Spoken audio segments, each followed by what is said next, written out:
There are plenty of low road operators who rip their customers off, rip their employees off, and prosper. You're just going to pass a law and say every American company now needs to be nice. No. That's going to be your law. No. Like, that's just a ludicrous, naive idea about how a company functions.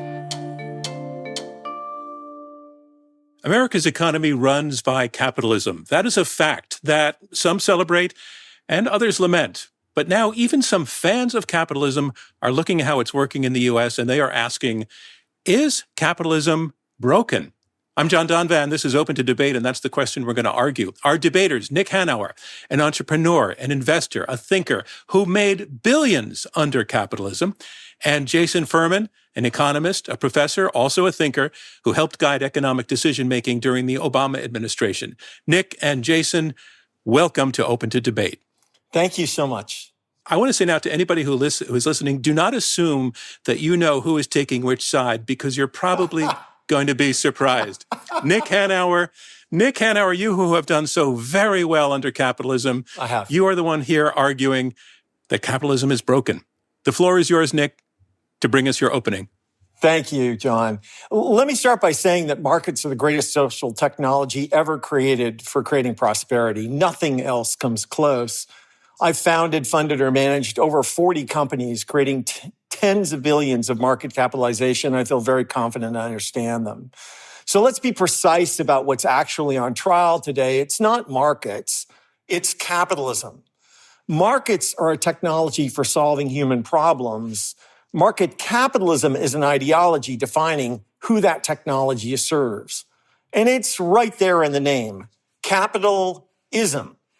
Capitalism is an ism, a belief system, an ideology that is taught in every school, that's written into our tax code, labor laws, trade agreements, that has long defined our norms and expectations about who gets what and why. The textbook definition of capitalism isn't what's being debated today. What is worth debating is what is happening in the real world and what the capitalists believe, the rich and powerful people who capitalism serves, and what they want all of us to believe about how markets really work. If you take them at their word, capitalists believe that the sole purpose of the corporation is to maximize returns to shareholders, not to customers, not to workers, not to the community or the country. Capitalists believe that people earn exactly what they're worth, that market outcomes, however unequal or absurd, are always both moral and efficient. Capitalists believe that regulating corporations kills growth, that raising wages kills jobs, and that cutting taxes on the rich creates prosperity for everyone. Of course, there is no empirical evidence for any of this, yet this is the capitalism that has guided our nation's policies for more than 50 years, a half century over which the bottom 90% of Americans lost $79 trillion to rising inequality, $3.9 trillion in 2023 alone, enough to give every American worker a $32,000 a year raise. In the 1970s, wages were about 51% of this economy. Today, they're about 41%, the lowest share ever recorded. Corporate profits went the other direction, rising from 6% to 12.4%. And what are we doing with those profits? This year, American corporations will spend roughly $1.5 trillion, 4.5% of GDP, buying their own stock back, which was illegal until 1982. Americans are now $79 trillion poorer, less secure, and less resilient than they would have been had capitalism not concentrated wealth at the very top.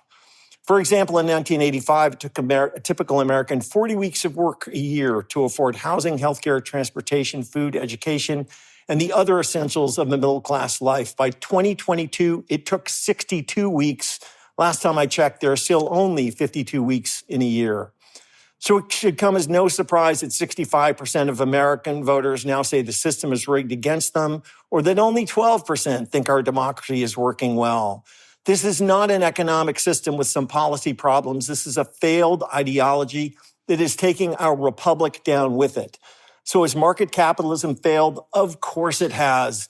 But don't let Jason or anybody else tell you that the only alternative is socialism. I'm here to argue that markets can be built to serve human beings, not just capital and capitalists. I'm here to argue for a paradigm shift, what I and my colleague, Oxford University economist Eric Beinark, and I call market humanism, the emerging new economic science that teaches that the more people we fully include in the economy, the faster and more prosperous and more innovative it grows. Market humanism was what you get when you build an economy around the proposition that the purpose of the economy is human flourishing, not returns to capital. And all of the evidence suggests that when we do that, the economy grows faster and our democracy grows stronger. Thank you. Thank you, Nick. Jason, now it's your turn to convince us capitalism is not, in fact, broken. So it's great to be with you again. It's great to be with my friend Nick. I actually agreed with an awful lot of what he said, and we'll try to come to some of that. But I want to start by talking about housing.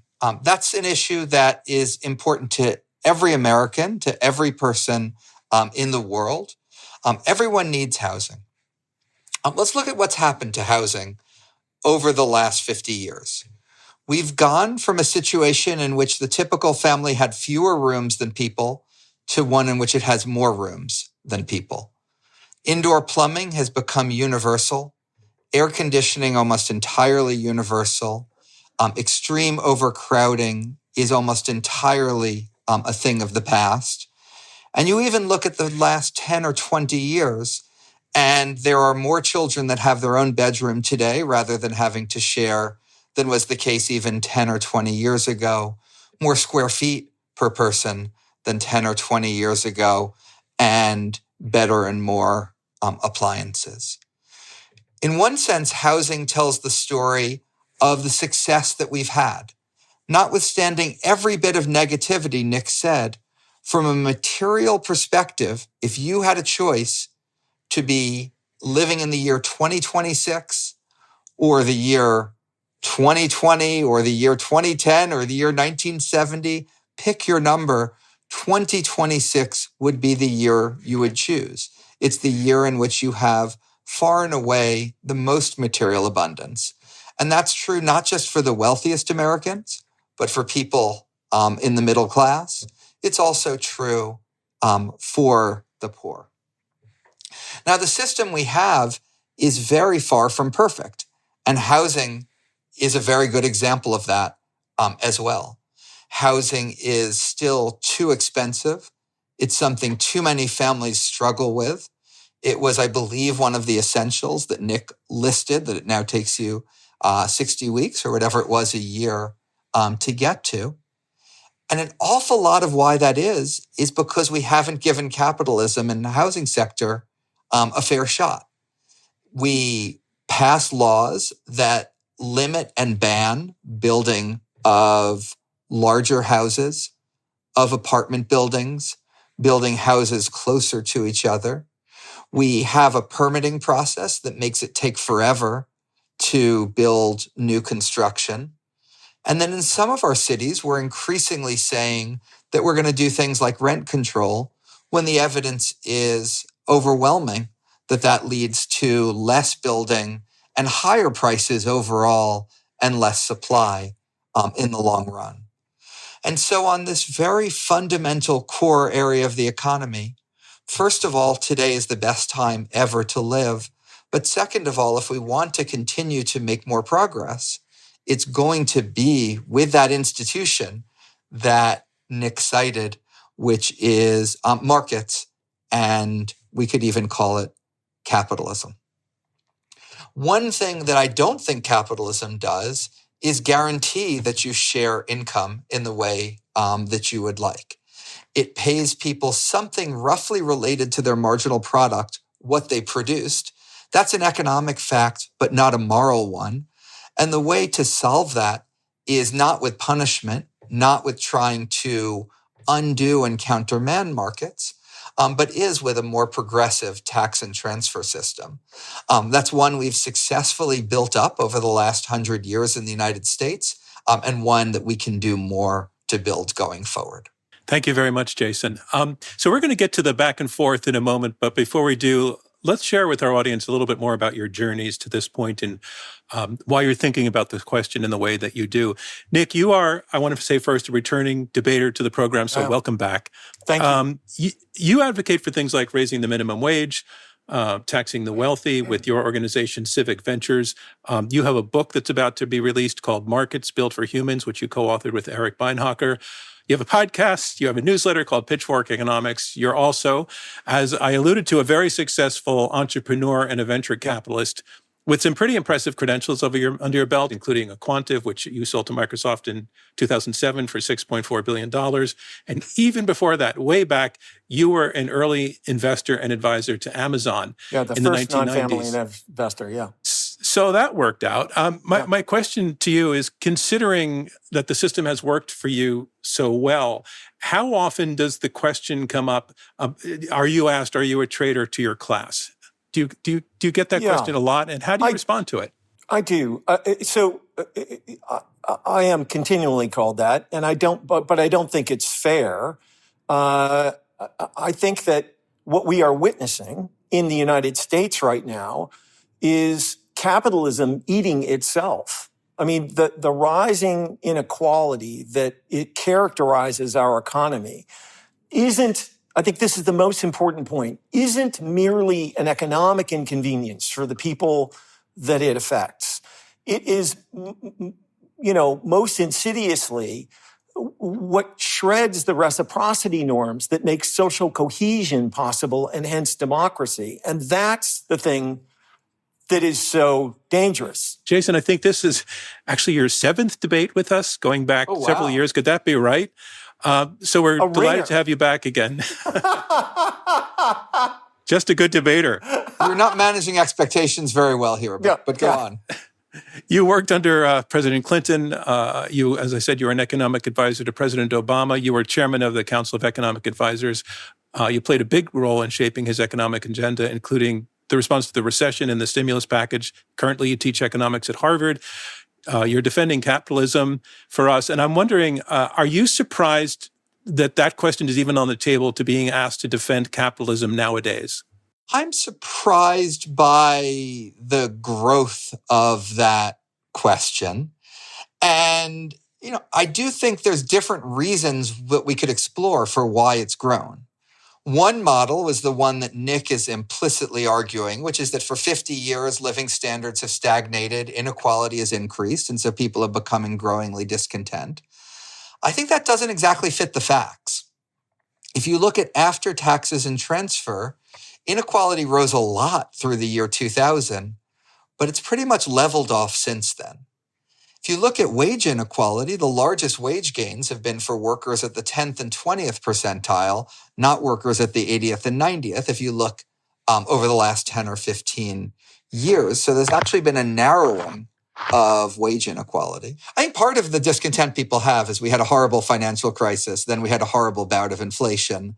And historically, when you see that, and I lived through both of those, as we all did, in my case as a policymaker for one, a policy commentator in the other.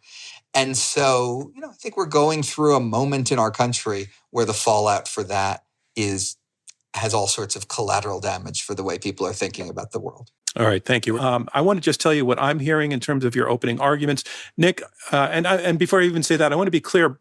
Both of you are capitalists. You believe in capitalism. You both support a well-functioning capitalism. This debate right now is whether capitalism in the U.S. functions in a mostly desirable way. Nick, you're arguing it absolutely does not, that the assumed priorities of capitalism as it now functions, of letting markets and the drive for efficiency decide what investment should be made, what wages should be, even what moral choices prevail, has led us to what you're describing as a woeful place of extreme concentrations of wealth and power, and as a consequence, a broken American spirit. Jason, you acknowledge that things are not perfect. You even say they're far from perfect, but you still were describing a concept of capitalism as the greatest economic driver of human flourishing the world has ever seen. You make an example of housing. You say, look at how big houses are now, how many more rooms they have, how technologically sophisticated they are than at any time in the past. You credit capitalism with that. You also point out that capitalism can be hobbled, and has been in the case of solving the housing problem, by wrong wrong-headed government intervention. Implicitly, I think, jumping ahead to where Nick might be going with some of his arguments. So that's what I'm hearing from the beginning. There's a lot for us to dig into, as you've already both started doing.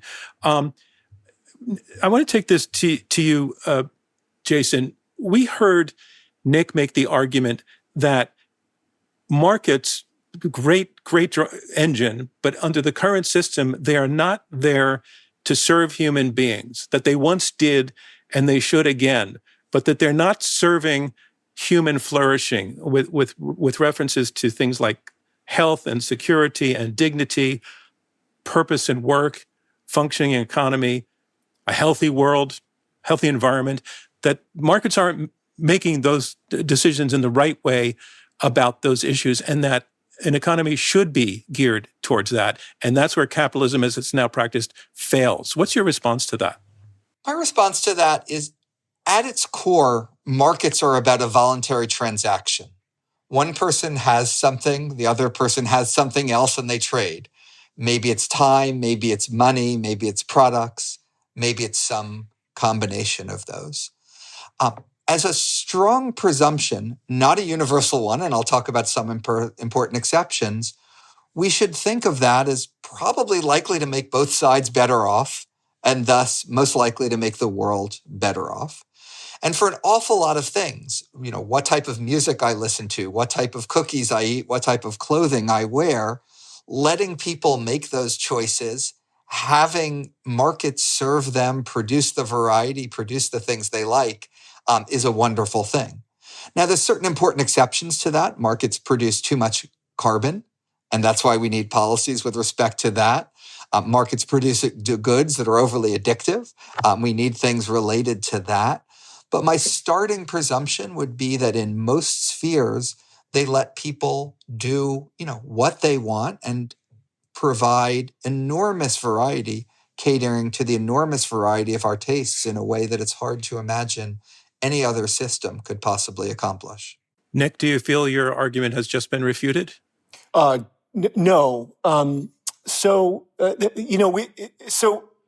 I am in violent agreement with the proposition that markets as a social technology are the best thing humans have ever devised to generate prosperity, novelty, and innovation. There's nothing that comes close. But markets are not what we are debating here. We are debating capitalism. And markets can be arranged in a million different ways. They can, and the form of markets that we have adopted, that capitalism, has clearly failed the majority of citizens. Now, is it a better alternative than communism? Of course it is. And has capitalism generally served the world well? I would acknowledge that it has. But we have outgrown capitalism because it is an ideological framework that intrinsically makes it difficult to address things like inequality, things like climate, and things like a functioning democracy. And I believe that we can do better. And we can't, and what Jason said reflects this very orthodox way of understanding what markets do. What markets are is institutional arrangements that enable cooperation, which is humanity's superpower. There's this idea that markets work because they allow competition. It's not true. Lions are very competitive, but lions cannot build guitars. The reason markets are an unmatched social technology is that they are evolutionary systems that enable groups of people to cooperate at scale. Because prosperity in human societies isn't GDP or money. It is the accumulation of solutions to human problems. And that is why markets are the unmatched social technology. And when you understand it thus, it becomes very, very clear that you want to organize markets in ways that promote human flourishing, not capital appreciation. And I would suggest that all of the empirical evidence suggests that when we organize markets to benefit the broad sort of, the typical citizen, not only does the typical citizen do better, but the economy grows twice as fast as well. I want to get to competition. For me, there's two models of the world you could have. One is we would like corporations to be nice. We'd like corporations to look after people. We'd like corporations to do the right thing. And I heard Nick talking about that in the opening. I confess I'm extremely cynical about it. And no amount of, talking about, socially conscious corporations is going to change them very much. So what will change corporations is competition. It's just competition. So a corporation would love to pay someone, $15 an hour. But if the business next door is going to pay them $16 an hour, then they have to pay them $16. If the one next door is going to pay them $17, they're going to have to pay them $17. How high will they go? Well, they'll basically, if you have proper competition in the labor market, and we can talk about where we do and where we don't, but if you have proper competition in the labor market, you're going to end up having to pay someone as much as they produce for you as a company.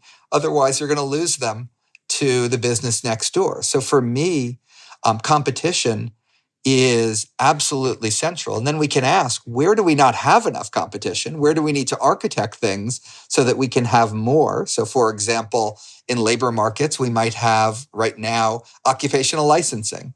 To be a florist, you need to, get some occupational license to prove you're not going to harm somebody through your floristry. I support occupational licensing for surgeons.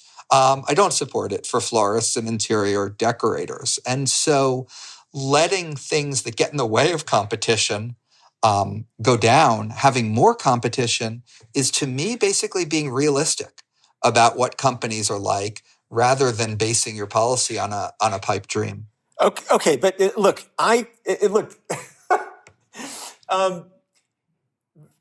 what Jason says is in theory true. With perfect competition, you get better outcomes. But what is the barrier to more competition in our markets? Capitalists.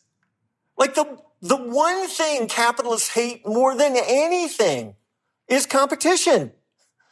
Like, why have our industries consolidated? Why are wages so low? Why is inequality so high? Capitalists, lobbying, organizing the society to make it harder to achieve those goals. This is the problem. Like, our entire society is organized around this outrageously absurd proposition that the only legitimate purpose of the corporation is to enrich shareholders. This is nuts. This is craziness. And the problem let me jump in. Is that nuts, Jason? Is that nuts? It's crazy. I'd say several different things. Nick threw so many things at me at once. I don't know which one to take on. That's my strategy, Jason. First of all, I think it was very telling that he started talking about capitalists, because there I agree. My favorite economics book title is a book by Raghu Rajan and Luigi Zengales with it's an excellent book too, but the title is outstanding, which is Saving Capitalism from the Capitalists. And it is true. You look at large CEOs, they don't like competition. Moreover, they run their businesses internally a little bit like Soviet central planning. Yes. And so I love capitalism. I don't think every capitalist loves capitalism quite as much as I do. No. And that gets to all my examples of ways in which people sort of engage in rent seeking and try to rig the government to stop competition and to stop markets, and why I think we need more capitalism and more markets. When it comes to inequality, though, I don't think Nick has a very good model as to why it's increased. There's been an awful lot of empirical research on this. And the majority of the increase in inequality is well explained by a combination of technological changes and educational changes. We reduced the number of people getting college degrees, or the pace at which it was increasing. At the same time, technology is changing. There is also a role for other factors. There's a role for other factors like monopsony. But if you look at the consensus of hundreds and hundreds of economics papers, there's lots of different causes of the rise in inequality, but the majority of it is related to just old-fashioned technology and education. And by the way, that says we can solve it. We can solve it with education. Jason, We can solve it with taxes. But Jason, we're getting away from the statement that Nick made that the purpose of a corporation being seen as increasing the value to shareholders is crazy. Do corporations have any other functions, roles, responsibilities? I think it's completely unrealistic to believe a corporation is going to do anything other than that. So in some sense, I agree with Milton Friedman. That's what a company is going to do. Whether you want to think they're going to or not, that is what they are going to do. So then what do you need to do? You need to use the tax system. For example, have a carbon tax so that as they pursue their profits, they don't emit too much carbon. You need a corporate tax so that as they're producing the profits, some of those benefits get shared more broadly than their own shareholders. So you need regulations and taxes, and then all you after need the to fact, accept that you need after the fact, and then you need to accept that you are going to create a system such that when they pursue their shareholder interest, 90% of what they're going to do by pursuing their shareholder interest is good. Amazon's created trillions and trillions of dollars of benefits for consumers, but and killed millions of jobs. Our unemployment rate is the lowest now that it's been in the last 60 years. Over the last decade, the average unemployment rate is the lowest it's been in the last 60 years. So Amazon created jobs and it destroyed jobs, but that's silly to think of it as losing jobs. The Fed is in charge of the unemployment rate. Look, here's the thing. When you basically commit yourself as a society to making the purpose of the corporation shareholder value maximization, you permit all kinds of behaviors that just aren't good for the society at large, like lobbying Congress with the money you make to make it ever harder to raise wages or impose standards on corporations. And this has just become a runaway effect, which has allowed a huge amount of corporate consolidation. It has allowed corporate profits to rise from 6% of the economy to 12%, while wages have diminished by almost exactly the same amount. That has nothing to do with economics. That has nothing to do with education or technology. It is simply a consequence of a change in how much power workers used to have relative to capitalists. Power is what defines who gets what and why, not some magical economic theory. But I think you had this fundamental premise that somehow left to their own devices, corporations just do really bad stuff. Well, and clearly I think that's often the case. That is sometimes the case, and that's why the case. But that's why we're having this conversation. Right. But here we are, sitting in the year 2026 with the lowest unemployment rate our country has had in 60 years. And where do all these jobs come from? They come from the private sector. Why do companies hire people? They don't hire people as a charity project because they want to be nice. No. They hire people because their shareholders benefit from them hiring those Correct. people. Correct. And that's a system that has worked a whole lot better than any other dream you could sort of put together on a whiteboard that's either, untested or counterproductive when it's met with, the realities of the real world. So I would say start with people as they are. And then, yes, absolutely, use things like taxes to help channel the outcomes you want. But fundamentally, the gains from trade are positive enough that most of the time it's going to be a good thing. Again, markets are fantastic, but the purpose of the corporation should not merely be to enrich shareholders. The purpose of the corporation in a democratic society should be to solve human problems in a reasonably fair and sustainable way, and profit is the reward for doing that. And if you cannot, for example, run a large enterprise while paying your workers enough to live in dignity without government assistance, then maybe you should find a different job. So this is a place where we violently disagree. I get government assistance. The government gives me tax subsidies for my retirement savings. It gives me tax subsidies for my health care. The idea that we would think it's an indignity that somebody else might get government assistance for food or for housing, that's basically buying into what was a traditionally very anti-government, anti-social welfare premise. I'd like to have a capitalism that looks a lot more like Denmark, a country that doesn't interfere very much in labor markets, doesn't interfere very much in product markets, but doesn't view it as an indignity that people pay into a system, in their case through things like a value-added tax, and then they get supported through that same system. But and Jason, so moving to that type of thing, rather than treating it as an indignity to get something from the government, that's almost offensive and playing into the hands of the people that are constantly trying to do things like Jason, cut back on nutritional assistance. Jason, in Denmark, no one is paid so little that they can't afford to live in dignity. The minimum wage is like $26 an hour.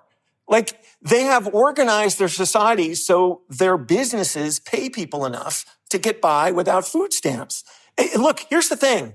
You either believe in capitalism and markets or you don't. It cannot simultaneously be true that we have a great system and that it will come tumbling down if capitalists are required to pay their workers enough for them to get by without government assistance. Oh, that's because not everyone produces. You seem to think not everyone produces enough that for what they should get. And I don't think they should be penalized for that. I don't think they should be hurt for that. I think that's why there's an incredibly important role for the government. So I believe in markets, Jason, but I don't believe that you seem to think markets can solve every problem. No. I don't think they can. Definitely not. I believe in a robust social safety net and don't think we should be denigrating that as somehow undermining people's pride. And that's not the way people think. No one who gets things like Social Security, gets Medicare, feels as if some indignity has happened. Why don't the companies keep paying people through 80? Why don't they give them a large enough pension for the rest of their life? They're not going to do that. That's why we think it's important for the government to do that. You seem to think you want to put this all in the hands of companies, but this is not going to work. Jason, corporate profits have doubled from 6% to 12%. Should we let them rise from 12% to 18%? While the percentage of the economy that goes to wages falls from 51 to 40%, 41% to 30%? Like, what kind of economic system is that? It's ludicrous. Like, adjusted for inflation. That extra 6% isn't profit because it needs to be or should be or has to be. That 6% extra in profit is profit because powerful people manipulated the system to create that outcome. That 6% could be wages today and once was. We're spending 4.5% of GDP this year on stock buybacks. This is nuts. It's crazy. I don't know why. I think it's crazy. I think it's crazy to not want stock buybacks when the alternative is the companies would just get bigger and bigger by buying other companies. The alternative Nick, you don't get to decide what they do with their money. They're going to decide what they do with their money. You absolutely get to decide what they do with their money because we live in a democracy and we can constrain these organizations in ways that make them pro-social. That $1.5 trillion could very easily be spent on wages. Instead, it's spent on lining the pockets of Wall Street and the executives who are doing those stock buybacks, by the way, to wash out the stock incentives the dilution created by the stock incentives that they get. I have done stock buybacks. I doubt you have. I know why people do them. They're not doing them for any social reason. They're not doing it for any economic reason. It's self-dealing, and it was illegal until 1982, and it is one of the canonical examples of why the system we have adopted is broken. That $1.5 trillion should be wages. And if it was, the economy would be growing faster, our democracy would be stronger, and everyone in the country would be happier. And that is an option. I mean, if you look at the highest wages adjusted for inflation, the highest wages we've ever had in American history were in February of this year. They've gone down a bit since then because the Iran war and gasoline prices have spiked. The second highest wages we had in this country's history, adjusted for inflation, was in 2025. The third highest was in the year 2024. They've been rising faster for people at the 10th and 20th percentile than they have for people at the 80th and 90th percentile. An awful lot is working in our economy, Nick. Nick and Jason, hang on. I have never had less work to do in a debate. The two of you are doing very well together. But I do have this question because of the implication that you made at the beginning, Nick, that the public is losing faith in capitalism. Yeah. I just want to get your take, both of you, on the recent apparent rise in some areas of the concepts of socialism, and whether you think, how do you process what's going on in that regard? Why don't you go first on that, Jason? I mean, this gets back to what I was talking about in the beginning, which is people have a lot of discontent right now. One theory of the discontent is 50 years of economic problems and they're fed up and they want to change it. I think that's Nick's theory. Don't think that matches the evidence. To me, there's things like the rise of social media have changed the way people see the world, have increased polarization, have magnified certain voices. And there's the fact that we've always seen coming out of things like financial crises and inflation and pandemics, and we've had all three of those in the last 15 years, all sorts of dislocation and discontent in our society. And then finally, Nick and I both understand how horrific communism was as an economic system, and he hasn't disputed that, and I'm not accusing him of trying to install communism in America. But for a lot of people who are younger, that memory has just faded increasingly over time. So I broadly think that that's where things are. So I have great sympathy for people who are talking about, or at least some of the people are talking about socialism, because I strongly disagree with Jason about the reality on the ground. I think it's pretty common for fancy economists to look at the numbers and say, this is fine. You should be happy with this. The beatings will continue until morale improves. You should absolutely not be fine with it. You just shouldn't want solutions that throw the baby out with the bathwater. But go on. Socialism if you take the word seriously, and it is akin to communism, it's state ownership of private enterprise. That's a terrible idea.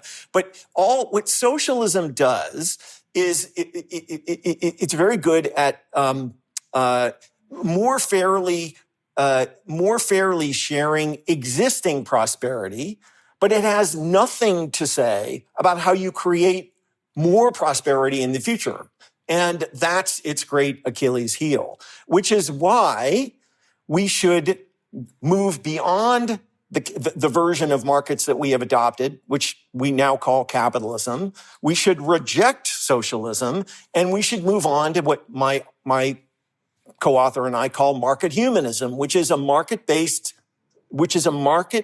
system that is devoted to human flourishing and organized around that proposition.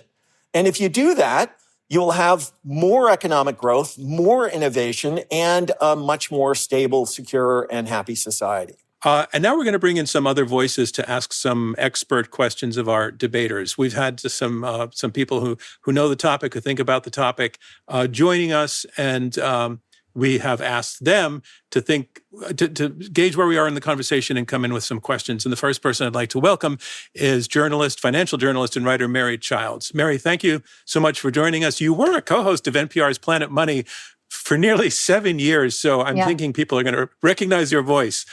You now have your own podcast. It's called Mary in America, where you grill interesting people. So you're an interesting person, and this is an interesting debate, so we're delighted to have you here. Please come in with your question. Thank you so much. I'm so excited to be here, and it is an honor to get to grill such interesting people. I have been thinking... If it's grilling, can you do Nick first? Yeah. No, for sure. You're the ringer, right? That's the dynamic that's established. Well, I'm curious because, Nick, I think you've been so rhetorically successful in building a lot of these points and identifying where people are upset. But what I'm failing to hear is what you would actually do about it. I think I'm confused about the forcing mechanism because as far as I know, it's market response and government, and that's kind of it. So you can regulate, you can legislate, you can tax, you can use the tools of government to cause a corporation to act in a way or another. Yes. And consumers can pressure corporations to act in one way or another. But we seem to not quite be doing those. I mean, it's like not working. So to your point, for conditions because to be... Because of capitalism. Okay, but what do you mean? Like, how do you change it? You profoundly change how you see economic cause and effect. So we are living in a paradigm that describes how the world works, which I think is profoundly mistaken. Like, if it was true the economy was a Pareto optimal equilibrium, then it would be true by definition that when you raised wages, it killed jobs. The problem is that is not what the economy actually is. It is an ecology. It's an ecosystem. It's a complex adaptive system. It's characterized by increasing returns, not decreasing returns. So claiming that when wages rise, jobs fall would be like claiming that when plants grow, animals shrink. That is just not how the system works. And as a consequence of that paradigm, we have organized ourselves in ways that has slowed economic growth, concentrated wealth at the top, threatens the democracy, and makes it very difficult to address other existential challenges. And I could go on and on about the way in which that paradigm has shaped us. But for example, the idea of homo economicus, the idea that people are reliably selfish. If that was true, then it would be true by definition that selfishness is the cause of our prosperity. And that is not true because we are Homo sapiens. We are reliably relational, moral, and cooperative. And what that means is that cooperation is the cause of our prosperity. And if you think that, then you organize the society in a very different way. And so, yes, we have to use the power of government, democratic governance, to reorganize how we purpose markets, how we constrain them, and how we ensure that they work to better the society, not simply make a few people richer. I teach an introductory economics class where we teach ways in which people are rational, ways in which people are so-called behavioral or psychological and differ from the textbook model, that thing you might assume is the textbook model, but no longer actually is the textbook model. We talk about the ways in which people are pro-social and trust matters. But fundamentally, I'd say for the most important decisions we make, if you have the option of buying things at two different stores, you're going to buy it at the cheaper store. If you have two similar jobs, you're going to take the one that pays more. If you as a corporation have two business plans and one has a higher profit and one has a lower profit, you're going to adopt a higher profit one. And so when it comes to the economic sphere, the majority of the choices that people make as consumers, as workers, and as businesses actually are financially motivated. We can lament that. We can think it's bad. I think a lot of good things have come out of it. But to some degree, I don't think you can actually fundamentally change human nature. Instead, you have to work with it and channel it. And that's what markets and competition do. And that's what a backstop of things like government policy and taxation does. And I would finally say, in some sense, I think Nick didn't really answer the question because I've still heard a lot of rhetoric about what we'd like a better world to look like with almost nothing resembling a specific as to, how his government takeover of corporate financial policy is going to work. I was basically just seeking to, it sounds like a hearts and minds campaign. Is that right now, Nick? No. First of all, I agree with Jason. You can't change human behavior. Humans are what humans are. But what they are not is reliably selfish and rational. And expecting the world to operate in that way, if you expect the world to operate in that way, both, you're misapprehending what's actually going on. Again, markets are an incredibly powerful social technology because of the ways in which they enable us to cooperate. But I think you're asking a sort of a harder question, which is, what would I do? Uh-huh. Is that what you? Okay. Yes. So the first thing I would do is I would change the stated purpose of the corporation from just enriching shareholders to solving human problems in a just and in a fair and sustainable way. Good luck with that mattering. Yeah. Good luck with that. But go on. How would you do that? Well, you would impose it by law. Now, what does it mean? And we could spend hours and hours debating what that means. Does that create a utopia? Absolutely not. Absolutely not. And are there still going to be tons and tons of people who operate in a way that rejects that or ignores that? Of course. But we want to create norms in our society that we want to create expectations for people. I think it's really sad that you think that the best we can do as humans is just assume the worst of one another. The thing I dislike most about this sort of capitalism and neoliberalism is the way in which it confers a strategic advantage on the worst people, right? if you really, truly do not care about other human beings, about your customers, about the future in your society, you're going to lose money. You have businesses that behave that way lose true. money. That is not true. No, but Nick, dude, I know Nick, a lot more about this than you do. Okay, Nick, I have run Nick, you know what? companies. You know what? You are incredibly biased. True. You don't know more about this. You can keep asserting you know more about this. No. You can keep asserting you know more about this, but that is a pompous move, and you can invoke it all you want, but I'm not going to take it. I'm just not going to. So let me just say, you think, okay, so here's my question for you, Nick. Two models of a company. One company is ripping people off, selling them substandard stuff. The other's making wonderful products, selling them at a low price. Do you think we're in a world where the first one makes huge profits, but we should force them to be like the second?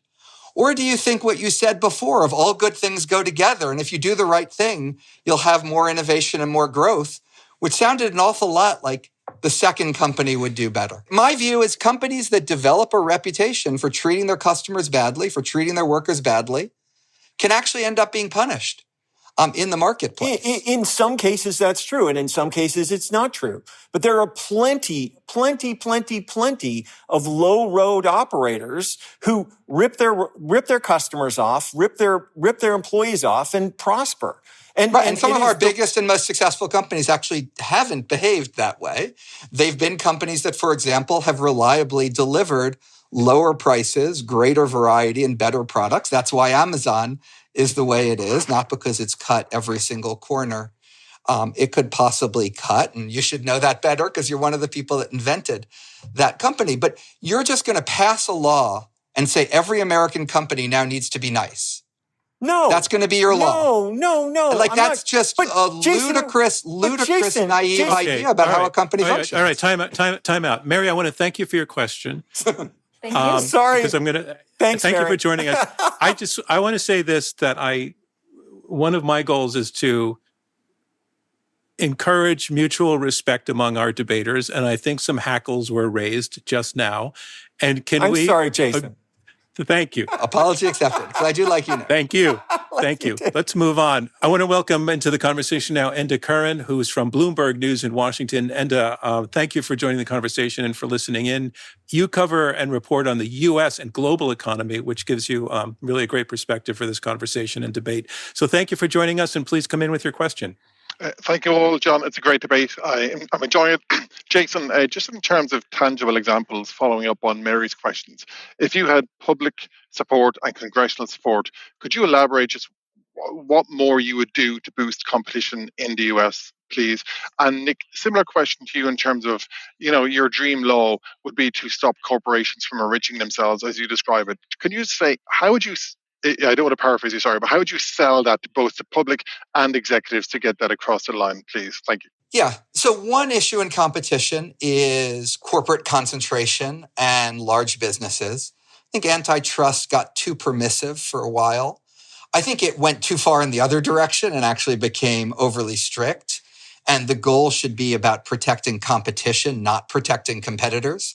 So for me, the goal of competition policy is not to have lots of small businesses, but it's to have great things for consumers and great things for workers. The biggest places where I see lack of competition in a consequential place in the economy are places like the health sector, where to open up a hospital, you might need a certificate of need. To become a doctor, you need to be recognized and certified in certain types of ways. Residency slots are limited. The way in which a European-trained doctor can practice in the United States is limited. Housing, I went through all the ways in which you can't build. So for me, occupational licensing, we need a license to do different types of jobs. So I think there's some traditional antitrust that plays a role here, but there's a lot of other markets that are insufficiently competitive because basically the government has gone in, done the types of things Nick wants it to do, which is it knows better about X, Y, and Z, and does that basically to enrich people and the incumbents rather than to benefit competition in the future. I mostly agree with Jason. But can you just rephrase what you... It was basically, Nick, how would you sell your idea about stopping corporations from enriching themselves? I mean, how would you? Yeah. So just to be clear, I'm not arguing against corporations enriching themselves. I'm just saying it's ludicrous to think that we should grant limited liability as the public to organizations that don't serve a social purpose. And the social purpose of the corporation should be to solve human problems. And they should do it in a way that benefits the society broadly. And if they can do that, they should earn profit. And that's it. That's just, it's just a common sense proposition. Nick, has it ever happened? Has it ever happened? Well, I mean, not in history, but, you know, again, civilization is a verb. I don't think we need to look back in history to find the answers to all our problems. One of the things that we can do is that we can hold ourselves in our society to successively higher standards. I am arguing for that. I'm not saying that capitalism over the last 100 years has been a disaster. It hasn't. In many ways, it has produced, as Jason has pointed out, it created more prosperity than anyone has ever seen in human society. But it has outlasted its usefulness, and we can do better. And the existing form is clearly broken. And so, yeah, we should dedicate ourselves to solving one another's problems. We should organize our standards in ways that requires companies to pay people enough so that they don't need government assistance. We should find ways to make sure that corporations make money, but that some of it goes back into workers' profits. Again, just look at the trend line, right? From 51 to 41. Is it okay if it goes to 31? How about 21?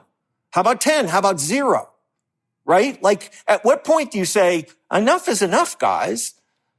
You know, corporations were very successful, grew very, very fast when their profits were 6% of GDP. And by the way, GDP was twice as high when profits were 6% of GDP. Why? Because so much more of the money went into workers' profits, went into workers' pockets, which generated the demand, which makes the economy go.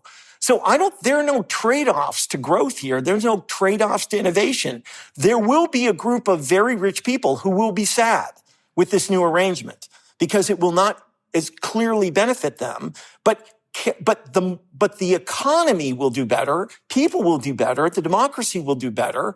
Earth will do better. And that is something which is available to us. We do not have to live with these 19th century ideas. And thank you very much for joining us and coming in with your question. I have a question that's come from the audience. The question is this: do you believe we actually have capitalism in the U.S., given the extent to which monetary and fiscal policies have consistently favored financial sector interests over the last 50 years? For example, negative real interest rates and preferential tax rates. Do we call it capitalism? I mean, I actually disagree with the premise of that question. We have a fiscal system that is very progressive. I'd like it to be more progressive than it is, but right now, if you are a millionaire, you pay a higher tax rate than if you make $50,000 a year. And then if you look at the transfer side of the equation, what you get from the government, the things that Nick has denigrated more than once in our conversation, then it's overwhelmingly progressive. So what you give in, what you get in terms of benefits like Medicaid, like nutritional assistance, like housing assistance, and the like. And this is why things like expanding the Affordable Care Act, expanding nutritional assistance, expanding the earned income tax credit, expanding the child tax credit, we've actually done that very successfully, pretty steadily for decades now. We had a setback, a big setback, last year under President Trump with the so-called One Big Beautiful Bill, which cut Medicaid. But beyond that, at almost every stage, these programs have actually expanded. And that's why inequality after taxes and transfers is lower now than it was 25 years ago, why we've actually made progress. I heard a slightly different question there. I think, and if the way in which I heard the question was correct, I slightly disagree with Jason. I think the question was more around, haven't we organized our capitalist economy to benefit financialization over everything else? And the answer to that is yes, we have. And I think in many ways, we don't have a capitalist system in the pure form. We have mostly socialism for the rich. We socialize the problems in our society and we privatize the benefits in egregious and embarrassing ways in many cases. And I think that's a big problem. Do either of you, in terms of the inequality issue and the concentration of economic power, have any sympathy for the argument that CEO compensation should be capped? I personally don't care what CEOs get paid. I care what they're taxed. Again, I'd like to have a progressive tax rate. But, if Nick makes his own private company and wants to hire a CEO and wants to pay a CEO whatever, he can do that. If a public company wants to, I think most of that money is coming at the expense of shareholders and owners, not at the expense of workers. And by the way, the difference between an extremely good CEO and the next best CEO can actually be quite large for your bottom line. You don't need the CEO of Apple to be that different in ability for it to be worth an extra $50 million to pick one person over another. So I think the whole CEO pay is a distraction. There's a grand total of 500 Fortune 500 CEOs in America. You could cut all their pay by 90% and you'd barely make a dent in any of the issues that we've talked about here. I asked the question inspired by having read an article you recently published in which you bemoan the fact that CEOs can make 300 times what their workers make. So again, is your point that they should be capped or something else? Yeah, no. Capping is complex. My problem with CEO pay is how corrupt it is. Having been in this world and just knowing how it works, it's completely disconnected from performance.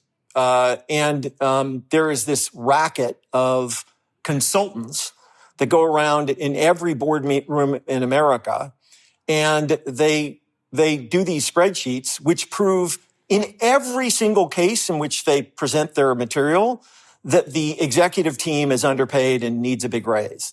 What they never say is y'all make twice as much as you should and we should cut your pay by 50%.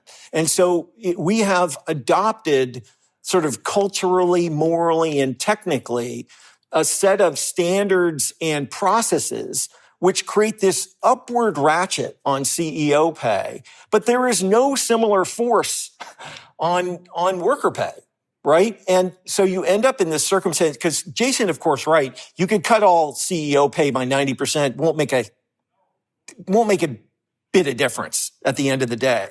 But it does speak to the way in which what our values are as a society and how we think about our relative contributions in the world. And it is just not true that that CEOs create 500 times or 300 times as much value as the people that they employ, any more than it is true that somebody makes $100 million a year on Wall Street securitizing imaginary assets is worth $1 million, whatever it is, 1,000 times more than somebody who's teaching algebra in a public school. It's ludicrous. And I believe that we have a right to push back on those claims. This whole idea of, the marginal product is it's imaginary. It was cooked up in 1899, right? It's not an economic fact, I don't think, Jason. It's a scam. Jason, I need you to hold on any response to that because we're now pivoting to our final round. Our final round is where each of our debaters has one more opportunity to take the floor solo and make their case, either that capitalism is broken or it is not. Nick, you're up first. Your closing statement on why you're saying capitalism is broken. Okay, thanks, John. For most of this debate, we've been arguing about numbers, but numbers only tell some of the story because economies shape souls as well as bank accounts. My friend Senator Chris Murphy tells this cool story in his new book. His son plays youth hockey. A private equity firm bought the league and bought the rinks. And then they banned parents from filming their own kids' games, not because filming hurt anybody, but because the firm had installed its own cameras and it wanted to sell you the footage back at $25 a month. So now parents pay a private equity fund for the privilege of watching their kids play hockey. I think that's just insane. It's a small thing, but that's why it matters, because there's nothing left in American life so ordinary, so decent, so personal that capitalism hasn't figured a way to monetize it. We now have entire industries whose business model is human suffering, who monetize humanity's deepest vulnerabilities. Social media companies that earn more the angrier and lonelier we get, betting apps engineered to grab the compulsive gambler and never let go. Food companies that employ scientists to create products that are both poisonous and that you cannot stop eating. A drug industry that flooded our country with opioids under the banner of the free market. Private health insurers that make more money the sicker we get. Capitalism has been telling us for 50 years that this isn't just fine and normal, it's our only option. They told us greed is efficient, that if someone's willing to pay for it, it must be good by definition, that a market price is a moral verdict. That is nonsense. I love markets, but they are indispensable foundations of prosperity and free societies.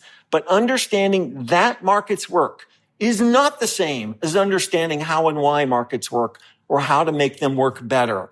Capitalism, as it is practiced today, isn't just broken, it's wrong. And market humanism, this thing that we've been working on, points the way to a better future for everyone, even so-called capitalists. And if you want to learn more about that, what comes after capitalism, download our free booklet at marketsbuiltforhumans.org. Thank you, Nick, and I'm fine with the commercial. Thank you. I recommend it. So, Jason, you know how this works. You get the last word. Floor is yours. Money isn't everything. GDP isn't everything. Growth isn't everything. Companies aren't everything. Consumers aren't everything. But they are actually a lot, and it does matter.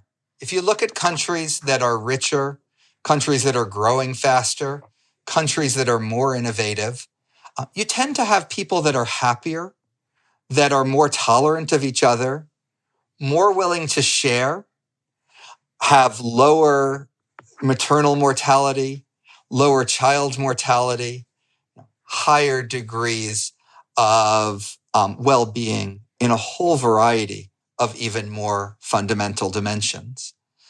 The United States right now, compared to almost any rich country on the planet Earth, is doing a better job of generating economic growth. It's why we've seen real wages rising consistently for all workers across the income spectrum for the last nearly 15 years. It's why we've seen the rise of billionaires as well. And these two things, to some degree, have gone together. Now, I don't think we need to just accept all of this. And unlike Nick, I think the government has a really, really important role to play. I don't think the government providing help with college, providing help with retirement, providing help with childcare, providing help with healthcare, none of that is any sort of indignity. I don't expect companies to do all of that. I expect them to do certain things, to be innovative, to serve their consumers, and to treat their workers well. That's going to happen when there's more competition. I'd like to see more competition. I'd like to see more of these gains shared more broadly. But I do think we need to step back and appreciate that it really is the best point in history to have lived economically. And of the rich countries, the United States is among the very best to live in.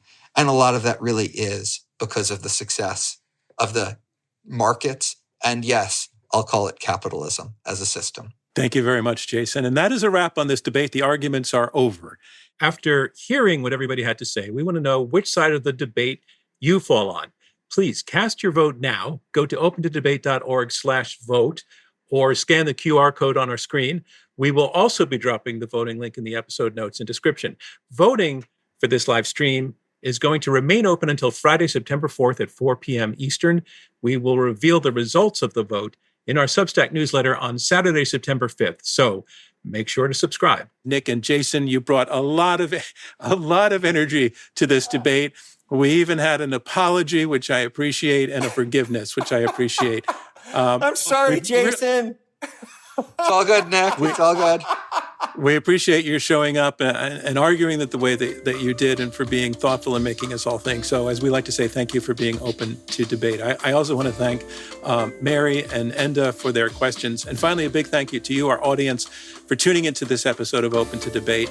As a nonprofit working to combat extreme polarization through civil debate, our work is made possible by listeners like you, by the Rosencrantz Foundation, and by supporters of Open to Debate. Robert Rosencrantz is our chairman. Our CEO is Leah Mathau. Andrew Lipson is head of production. Michelle Debrasini is head of marketing. Alexis Pangrazi is our executive producer. The Open to Debate team also includes Gabriella Mayer, Katy Perry, Gabrielle Iannicelli, Linda Lee, Scott Jacoby, and Julia Sirkin. Damon Whittemore mixed this episode. Our theme music is by Alex Clement. I'm John Donvan. We'll see you next time on Open to Debate.